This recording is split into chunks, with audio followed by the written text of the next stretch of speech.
Hello student, welcome back to my channel. तो आज हम एक नया लेक्चर लगाया जाएगा जिसमें आपको oogenesis के बारे में पढ़ाया गया था। ठीक है, देखो स्पर्मेटोजेनेसिस हो गया। स्पर्मेटोजेनेसिस में स्पर्म का फॉर्मेशन हुआ था और वो भी कब हुआ था? जब मेच्योर आपके 13 एज पे पहुंच गया था, यानी कि जब पॉवर्टी स्टेज उसके अंदर आ गई थी तो आपका स्पर्मेटोजेनेसिस स्टार्ट हो गया था मेल के अंदर, यानी कि मेल आपका जवान होने लगा था। अब क्या देखा जाएगा? अब फीमेल के अंदर देखा जाएगा। फीमेल के अंदर अगर देखा जाएगा बेसिकली oogenesis होता है। अगला जो टॉपिक है हमारा oogenesis है। oogenesis oogenesis का मतलब होता है अंड जनन। ठीक है ना, अंड जनन का मतलब देखा जाएगा अंडा कैसे बनता है। ठीक है ना, इसका मतलब अगर देखा जाएगा इसको कहा जाता है फॉर्मेशन ऑफ फीमेल गैमेट। कौन सा गैमेट बनेगा? Female gamete. ठीक है ना, formation of female gamete is called oogenesis। ठीक है ना, देखो बेसिकली अगर देखा जाएगा हम लोग आपका गैमेटोजेनेसिस देखा गया था। ध्यान से देखना, हम लोग गैमेटोजेनेसिस देखे थे। ठीक है ना, गैमेटोजेनेसिस का मतलब होता है गेमीट बनना। ठीक है ना, गेमीट बनना। गेमीट बनने को ही हम कहते हैं गैमेटोजेनेसिस। क्लियर है? अब देखो, अब ये गैमेटोजेनेसिस आपका दो प्रकार का होता है। कौन कौन सा होता है आपका? स्पोरोजेनेसिस और दूसरा जो होता है आपका oogenesis। ठीक है ना, स्पोरोजेनेसिस का मतलब होता है शुक्राणु जनन। ठीक है ना, और oogenesis का मतलब होता है अंड जनन। अब देखो, शुक्राणु जनन का मतलब क्या है आपका? Formation of sperm. ठीक है ना, स्पर्म के बनने की ही प्रक्रिया को हम शुक्राणु जनन कहते हैं। अंड जनन को क्या कहेंगे? फॉर्मेशन ऑफ ओवा। ओवा कहो या ओवम कहो या एग कहो, इस प्रक्रिया को हम क्या कहेंगे? अंड जनन। तो देखो, हम लोग स्पोरोजेनेसिस पढ़ लिए थे ना। स्पोरोजेनेसिस का मतलब क्या है? शुक्राणु जनन की प्रक्रिया आपकी खत्म हो गई है, जिसमें शुक्राणु जनन का प्रक्रिया किसमें चला था? आपके मेल के अंदर, वो भी आपकी पॉवर्टी स्टेज में। जब मेल यानी कि जब नर 14 साल की अवस्था में जाता है तो उसके अंदर तेजी से हार्मोन बनते हैं। उस हार्मोन को टेस्टोस्टेरोन हार्मोन कहा जाता है। वो टेस्टोस्टेरोन हार्मोन आपका कहाँ बनता है? मेल के वृषण के अंदर। और वो कब बन रहा? 13 साल की अवस्था में। क्योंकि जैसे ही वो 13 साल की अवस्था में पॉवर्टी स्टेज में जाता है, उसके ब्रेन में एक ग्लैंड है जिसे कहा जाता है हाइपोथैलेमस।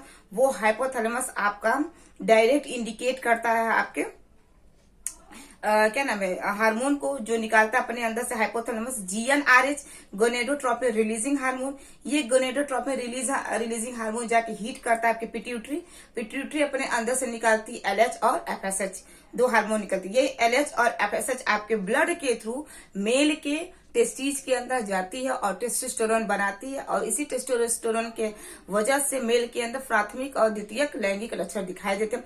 प्राथमिक लैंगिक लक्षण स्पर्म बनेगा। द्वितीयक लैंगिक लक्षण मेल का कंधा चौड़ा होगा, उसके वक्ष पे बाल आएंगे, उसके टेस्टिस का साइज बड़ा होगा, उसके शिश्न का साइज बड़ा होगा। ये सारी आपको चीजें देखने को मिली थी जिसमें आपके मेल के अंदर। तो आपका मेल वाला हिस्सा खत्म हो गया। आज हम लोग पढ़ेंगे oogenesis। ठीक है ना, oogenesis का मतलब होता है अंडजन, फॉर्मेशन ऑफ ओवा। देखो, मेल के अंदर जब पॉवर्टी स्टेज आ रही थी तब शुक्राणु बन रहा था, लेकिन फीमेल के अंदर क्या होगा? जब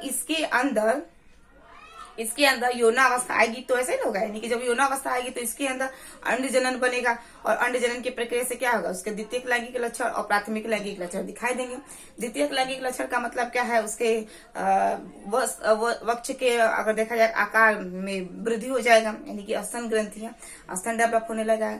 दूसरा अगर देखा जाएगा उसके यूट्रस है वो बड़े होने लगेंगे, उसका जो बाह्य जनन नाग है वो आपके विकसित होने लगेंगे।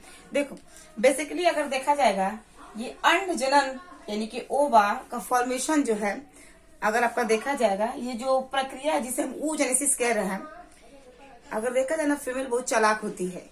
ये अपना oogenesis की प्रक्रिया फॉर्मेशन जो है ये जब अपने माँ के वुम्ब में रहती है तभी से स्टार्ट कर देती है, यानी कि जब ये माँ के गर्भ में रह रही है तभी से इसके अंदर oogenesis की प्रक्रिया स्टार्ट हो जा रही है, जिसे हम अंडजनन कह रहे हैं।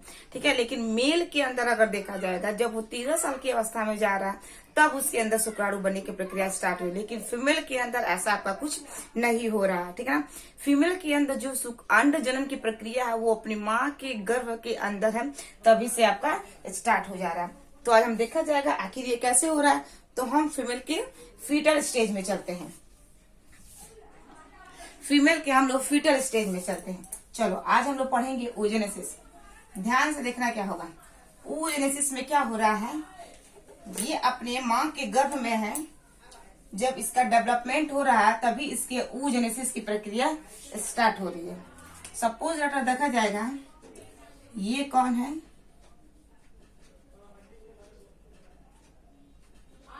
ये फीमेल है, ये आपकी फीमेल है, ये आपकी कौन है,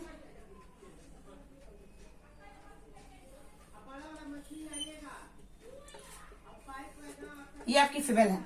अब फीमेल का क्या है, ये वाला हिस्सा ये आपकी एक प्रेग्नेंट फीमेल है। ठीक है ना, प्रेग्नेंट फीमेल के अंदर अगर देखा जाएगा यहाँ पे आपका एक फीटल डेवलप होगा, फीटल। ठीक है, ये फीटल है आपकी, ध्यान समझिए, ये फीटल है। ये जो फीटल है इसे कहा जाएगा फीमेल फीटल। बहुत चालाक होती है, फीमेल फीटल है।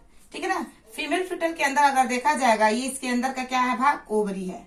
ठीक है ना, ध्यान से समझना क्या हो रहा है। मेल के अंदर जो स्पर्म भरने की प्रक्रिया है 13 से 14 साल की अवस्था में स्टार्ट हो जा रहा है, लेकिन फीमेल के अंदर जब वो 13 से 14 साल की अवस्था में जा रहे हो तो नहीं स्टार्ट हो रहा है। जब वो बच्ची माँ के गर्भ में बनना स्टार्ट हो रही है तभी से उसके अंदर oogenesis की प्रक्रिया स्टार्ट हो जाएगी। सोचो कितना होशियार है। ठीक है, तो ये क्या है, एक आपकी प्रेग्नेंट लेडी है। इस प्रेग्नेंट लेडी के अंदर अगर देखा जाएगा ये जो फीटस है आपका, कौन सा फीटस है, ये आपका फीमेल फीटस है। ठीक है ना, फीमेल फीटस है। और फीमेल फीटस का क्या है, आपका ओवरी है। तो चलिए हम लोग ओवरी बनाकर देखा जाए आखिर इसका ओवरी कैसा दिखाई देता है। ठीक है ना, चलो पॉवर्टी आपकी कब आ रही है, पॉवर्टी आपकी कब आ रही है, 13 साल की अवस्था। देखो ये जो है स्ट्रक्चर ओवरी है। ठीक है ना, किसका है, वो भी फीटल का ओवरी है, फीटल का ओवरी है। ठीक है, अब देखो इस फीटल के अंदर अगर देखा जाएगा, जैसे देखो मेल के अंदर अगर देखा जाए, जब हम लोग पढ़ रहे थे स्पर्मेटोजेनेसिस तो उसके अंदर आपको बताया गया था उसके अंदर स्पर्मेटोगोनिया होती है। ठीक है ना, स्पर्मेटोगोनिया छोटे छोटे क्या होते हैं, सेल्स होते हैं। इन्हीं सेल्स को हम स्टेम सेल्स कहते हैं, इनको हम जर्म सेल कहते हैं। ठीक है, ये क्या होते हैं, स्टेम सेल्स होते हैं। कहाँ पे, अगर मान लो मेल का अगर टेस्टिस है तो वहां पे स्पर्मेटोगोनिया आपके छोटे छोटे सेल्स होंगे। और ये डेवलप होना कब स्टार्ट कर दिए थे मेल में, जब 13 साल की अवस्था आ रही तब वो डेवलप होना स्टार्ट कर दे रहे थे, वो भी जब टेस्टोस्टेरोन हार्मोन निकल रहा था तब। इसी तरह फीमेल के अंदर भी तो होंगे वो जर्म सेल, जिन्हें हम स्टेम सेल कहेंगे। उस जर्म सेल को, स्टेम सेल को यहाँ पे हम oogonia कह रहे थे, और मेल के अंदर जो जर्म सेल था उसको हम स्पर्मेटोगोनिया कह रहे थे। तो यहाँ पे हम बना लेते हैं छोटे छोटे सेल्स, छोटे छोटे सेल्स यहाँ पे हम बना लेते हैं। इन छोटे छोटे सेल्स को क्या कहा जाएगा, जर्म सेल कहिए। इसी को ही हम स्टेम सेल कहते हैं। ठीक है, और इसी को ही हम क्या कहेंगे, oogonia कहा जाएगा। ठीक है ना, oogonia। जैसे मेल के अंदर स्पर्मेटोगोनिया थी वैसे यहाँ पे क्या है, oogonia है। ठीक है, अब देखो यहाँ पे अगर देखा जाएगा तो ये आपका क्या है, छोटे छोटे oogonia है, इसे हम oogonia कहते हैं। ये क्या होता है आपका, बेसिकली अगर देखा जाएगा ट्यूयन होता है, डिप्लॉयड होता है, मतलब क्रोमोसोम्स की संख्या इसके अंदर कितनी है, 46 है। अब ये oogonia जो सेल है, यानी कि ये माँ के गर्भ में ये जो फीटल है, फीमेल फीटल है, अब ये आपकी माइटोसिस करना स्टार्ट कर देगी। क्या स्टार्ट कर देगी, आपकी माइटोसिस करना स्टार्ट कर देगी। जब माइटोसिस आपकी स्टार्ट करेगी तो ये आपकी oogonia जो है प्राइमरी oocytes पे बदल जाएगी। ये आपकी जो oogonia है ये प्राइमरी oocytes पे बदल जाएगी। इसे हम कहेंगे प्राइमरी oocyte कहा जाएगा। इसके अंदर भी गुणसूत्र की जो संख्या वो कितनी रहेगी, आपकी 2n रहेगी। देखो जैसे इसके अंदर 2n था वैसे सेम इसके अंदर भी क्या हो जाएगा, गुणसूत्रों की संख्या आपकी 2n हो जाएगी। यानी कि सोचिए फीमेल कितनी होशियार है, वो भी फीमेल फिटस। ठीक है। तो ये क्या है, ये धीरे धीरे ये जो ऊगोनिया है, जो छोटे छोटे सेल्स हैं, ये अपने चारों तरफ ये क्या करेगी, डिवाइड करेगी, और डिवाइड करने के बाद छोटे छोटे कोशिकाओं में विभाजित होने लगेगी। ठीक है ना। यहाँ पे छोटे छोटे जो सेल्स है, इन सेल्स को हम क्या कहेंगे, प्राइमरी oocytes। इन छोटे छोटे सेल्स को हम कहेंगे प्राइमरी oocytes। इनकी संख्या कितनी है आपकी, 2n। यानी कि देखो फीमेल फिटस कितना होशियार है, ठीक है ना। यानी कि ये कह रही है हम माइटोसिस करेंगे, नेचर इसको कह रहा है कि फीटल स्टॉप हो जाओ, तुमको माइटोसिस नहीं करना है, लेकिन ये कह रही है माइटोसिस करेंगे। वो भी सोचिए ये कहाँ है, अभी माँ के अपने गर्भ के अंदर ही है। तो यानी कि ये माइटोसिस करना आपकी स्टार्ट कर दिए, प्राइमरी oocytes में आपकी क्या हो गई है, बदल गई है। अब क्या होगा, ये जो प्राइमरी oocytes है, ये कहाँ है, ये प्राइमरी oocytes, ये फीटल के ओवरी के अंदर। अब क्या होगा, इस प्राइमरी oocytes के अंदर डिवीजन होगा, उस डिवीजन को कहा जाएगा मियोसिस। मियोसिस देखो, माइटोसिस हो गया, जैसे ही माइटोसिस हुआ oogonia के अंदर सेल बन गया, जिससे हम क्या कहेंगे, प्राइमरी oocyte। तो ये जो छोटे छोटे सेल्स हैं, सेल्स को हम क्या कहेंगे, प्राइमरी oocytes। इसके अंदर भी गुणसूत्रों की संख्या आपकी कितनी है, 2n है। अब क्या होगा, ये प्राइमरी oocytes डिवीजन करती चली जा रही है, डिवीजन करती चली जा रही है। कहाँ कर रही है सारा डिवीजन, अभी माँ के गर्भ के अंदर है तभी ये कर रही है। जैसे ये मियोसिस करेगी, ये आपका क्या होगा, मियोसिस करनी जैसे स्टार्ट करेगी, मियोसिस करने के पहले अगर देखा जाएगा मियोसिस फर्स्ट होगा, यहाँ पे जो डिवीजन होगा उसे मियोसिस फर्स्ट कहेंगे। देखो मियोसिस आपका दो प्रकार का होगा, मियोसिस फर्स्ट होगा तो उसमें 2 सेल बनेंगे, मियोसिस जब सेकेंड होगा तो उसमें 4 सेल्स बनेंगे। ठीक है। तो यहाँ पे ये जो प्राइमरी oocytes है, मियोसिस तो स्टार्ट कर दिए, मियोसिस फर्स्ट, वो भी मियोसिस फर्स्ट के प्रोफेज स्टेज में आकर ये रुक जाती है। तो मियोसिस फर्स्ट इसका स्टार्टेड होता है, स्टार्ट हो जाता है, meiosis first started at stopped in prophase stage.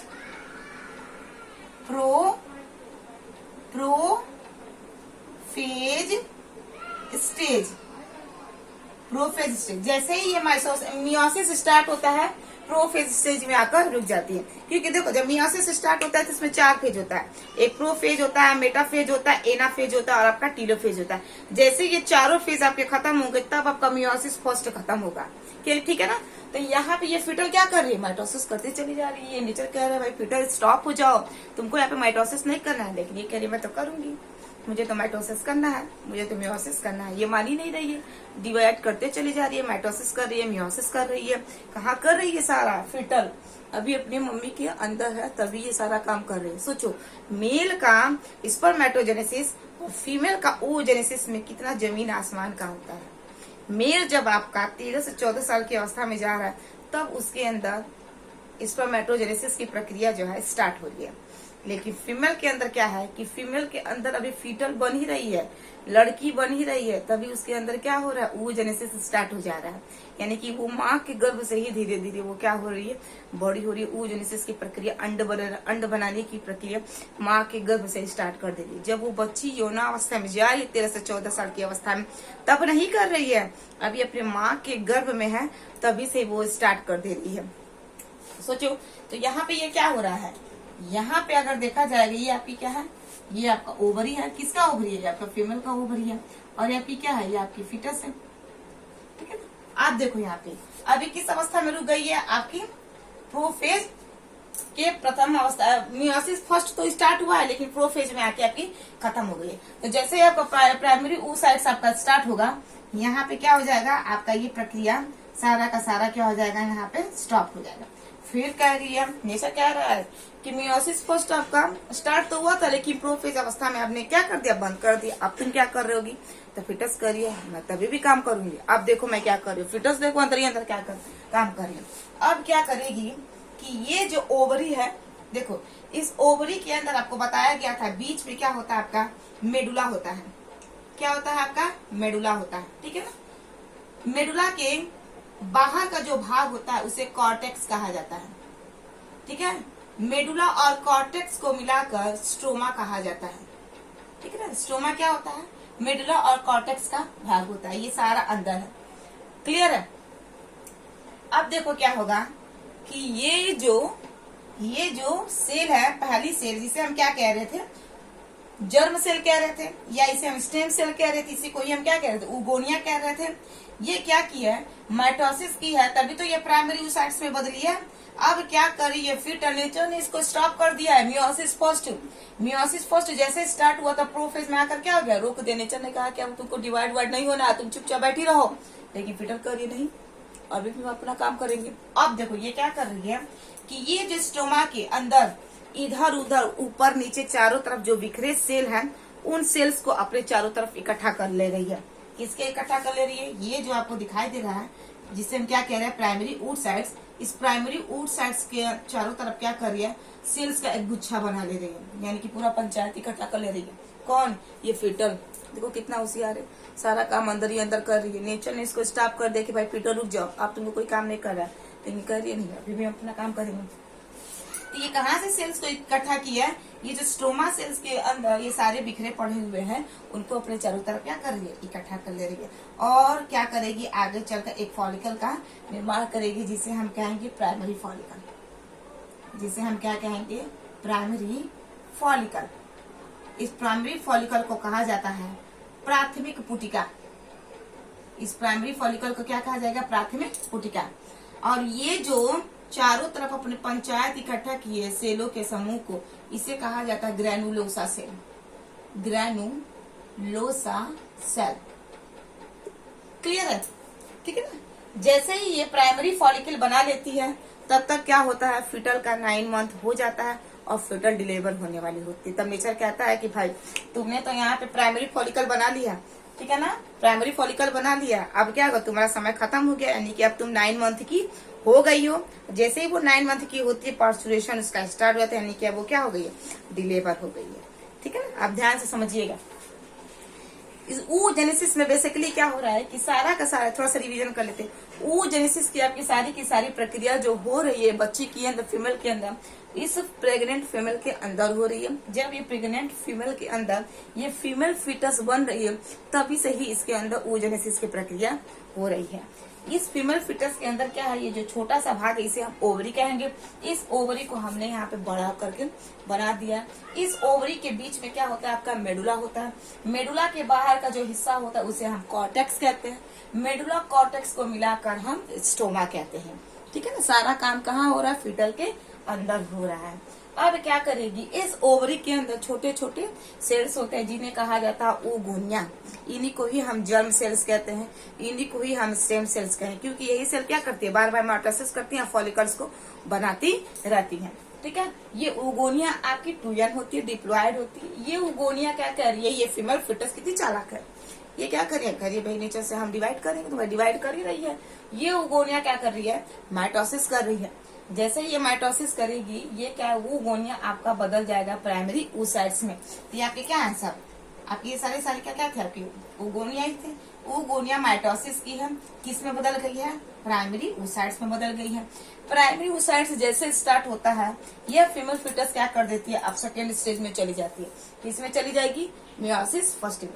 जैसे ही मियोसिस फर्स्ट स्टार्ट होता है, वो प्रोफेज में आकर आपका खत्म हो जाता है, क्योंकि मियोसिस आपका 4 स्टेज में होता है, प्रोफेज, मेटाफेज, एनाफेज और टीलोफेज। तो प्रोफेज ये क्या है, मियोसिस का पहला चरण है। तो मियोसिस जो स्टार्ट हुए, वो भी मियोसिस के प्रोफेज में अवस्था में आते ही मियोसिस का काम रुक जाता है। नेचर ने कहता है stop fetal, you can't do this, तुमको ऐसा नहीं करना, क्योंकि तुम अभी फिटल स्टेज में हो, ठीक है ना, तुम ऐसा कुछ कर ही नहीं सकती। लेकिन फिटल करिए भाई, करेंगे तो भाई करेंगे। क्या कर रही है, ये जो फीमेल फिटस है, मियोसिस के प्रोफेज अवस्था में रुकी थी, आगे क्या कर रही है, ये फिटल जो है, जो आपका प्राइमरी oocytes है, ये प्राइमरी oocytes क्या कर रही है, यानी कि ये फिटल इस स्टोमा सेल के ऊपर नीचे जो बिखरे सेल है, इनको अपने चारों तरफ इकट्ठा कर रही है, एक पंचायत बैठा ले रही है। इन जो पंचायत बैठा रही है, जो सेलों के पंचायत को बैठा है, उसे हम ग्रैनुलोसा सेल्स कहेंगे। लास्ट में क्या जाकर एक फॉलिकल बना लेगी, ठीक है ना। जैसे इकट्ठा कर लेगी ग्रैनुलोसा सेल का एक गुच्छा तैयार हो जाएगा, जिसे हम प्राइमरी फॉलिकल कहेंगे, इसे हम क्या कहेंगे, प्राथमिक पुटिका। इस प्रकार अगर देखा जाएगा, जैसे ये प्राइमरी फॉलिकल तैयार होता है, फीटल का 9 मंथ कंप्लीट हो गया, और फीटल आपकी क्या हो गई है, और फीटल आपकी पार्चुरेशन हो गया, यानी कि फीटल का क्या हो जाएगा, आपका डिलीवर हो जाएगा। फीटल का क्या हो जाएगा, अब आपका डिलीवर हो जाएगा। इस चीज को हम लोग हटा देते हैं। ध्यान से समझिएगा। अब फीटल क्या हो गई आपकी, डिलेवर हो गई। जैसे ही आपका पार्चुरेशन स्टार्ट होगा, यानी कि आपके क्या है, ये पार्चुरेशन है, यानी कि क्या है, डिलेवर हो गई। कौन डिलेवर हो गई आपकी, फीमेल फीटस। ठीक है, फीमेल फीटस का क्या हो गया आपका, डिलेवर हो गया, यानी कि पार्चुरेशन हो गई। क्या होगा इसकी, पार्चुरेशन हो गया। ठीक है ना, जिसे हम प्रसव पीड़ा कहते हैं, आम भाषा में इसे हम क्या कहते हैं, डिलीवर ही कहते हैं। ठीक है, अब देखो क्या होगा, पार्चुरेशन जैसे ही होगा, ये जो आपका फीमेल फीटस है, सपोज दैट मान लो ये हमारी क्या है, ये हमारी फीमेल फीटस है, ऑफ कोर्स ये फीमेल फीटस ही है, फीमेल फीटस है। अब देखो ये जो फीमेल फीटस है, ये इसके अंदर क्या होगा, ये जो फीमेल फीटस है इसके अंदर अगर क्या होगा, ये तो डिलीवर हो गई है। अब देखो स्टेज इसका 1 साल की हुई, देखो फीमेल फीटस अंदर थी, अब बाहर निकल गई है, और फीमेल फीटस में क्या होगा, जो बेबी निकली है फीमेल बेबी, अब वो क्या होगा, 1 साल की होगी, फिर 2 साल की होगी, फिर 3 साल की होगी, फिर 4 साल की होगी, 5, 6, 7, 8, 9, 10, 11, 12, 13 साल। जैसे ही ये 13 साल की अवस्था में जाती है, यानी कि क्या हो रहा है, ये पॉवर्टी स्टेज में गई, पॉवर्टी स्टेज में गई। जैसे ये पॉवर्टी स्टेज में जाती है, इसके अंदर क्या होते हैं, इस फीमेल फीटस के अंदर बहुत सारे फॉलिकल्स बनते रहते हैं। ठीक है ना, बहुत सारे आपके क्या होते हैं, फॉलिकल्स बनते रहते हैं। बहुत सारे फॉलिकल्स का मतलब देखा जाएगा लाखों फॉलिकल्स बनते हैं इस फीमेल फीटस के अंदर, क्योंकि प्राइमरी फॉलिकल बनाई थी ना, इस तरह क्या होते हैं, बहुत सारे फॉलिकल्स बने रहते हैं। ये क्या होता है, ये जो बच्ची है 1 साल से लेकर 13 साल की अवस्था में जा रही है, इसके अंदर फॉलिकल्स क्या होते हैं, खत्म होते रहते हैं।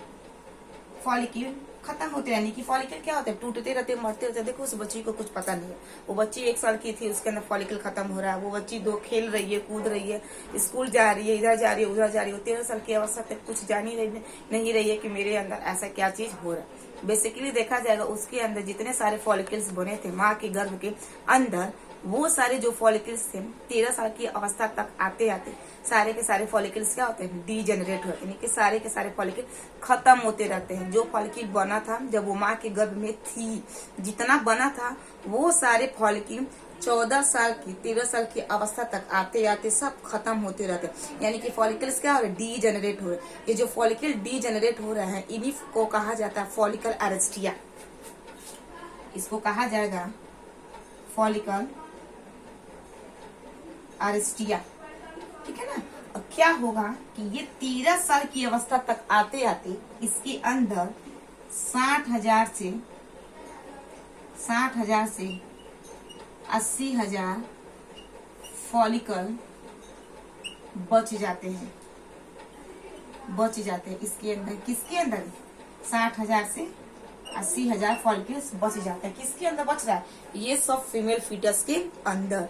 समझ में आ रहा है कितने सारे लाखों में फॉलिकल्स बने थे उस फीमेल के अंदर, फीमेल फीटस के अंदर। जो फीमेल फीटस जब माँ के गर्भ में थी, जब वो फीमेल फीटस बाहर निकली है,